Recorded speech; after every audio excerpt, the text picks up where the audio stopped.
அன்புடைய மாணவர்களுக்கு இனிய வணக்கங்கள்.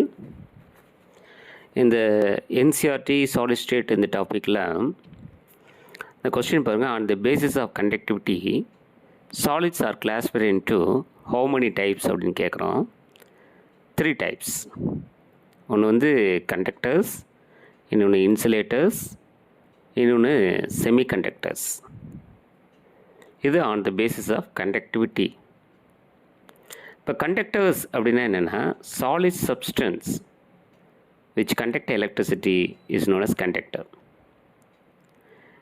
இதோட கண்டக்டிவிட்டி ரேஞ்ச் பார்த்தீங்கன்னா 10⁴ 10�7 per ohm per மீட்டரில் இருக்கும்.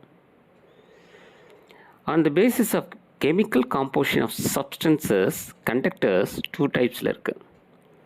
ஒன்று மெட்டாலிக் கண்டக்டர்ஸ். இந்த மெட்டாலிக் கண்டக்டர்ஸில் the flow of electricity எதனால் அப்படின்னு பார்த்தீங்கன்னா due to free of electrons. இதோட கண்டக்டிவிட்டி ரேஞ்ச் மெட்டாலிக் கண்டக்டர்ஸோட கண்டக்டிவிட்டி ரேஞ்ச் பார்த்தீங்கன்னா 10⁻⁻7 per ohm per மீட்டரில் இருக்கும். இந்த கண்டக்டர்ஸில் after increasing temperature conductivity of metal decreases. இது ஏன் அப்படின்னு பார்த்தீங்கன்னா, when temperature increases, the vibration of metal ions increases. This results in increase in resistance of metal and hence decrease in conductivity. தான் காரணம். அப்போ after increasing temperature metallic conductorsல the conductivity of metal decreases. Example aluminum, copper, silver, gold.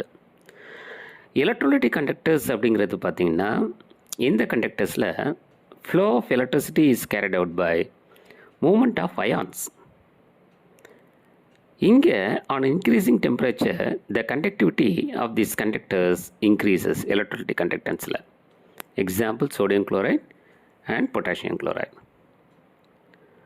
So next இதில் பார்த்தீங்கன்னா நம்ம இன்சுலேட்டர்ஸை பற்றியும் செமிகண்டக்டர்ஸை பற்றியும் நம்ம பார்க்கலாம்.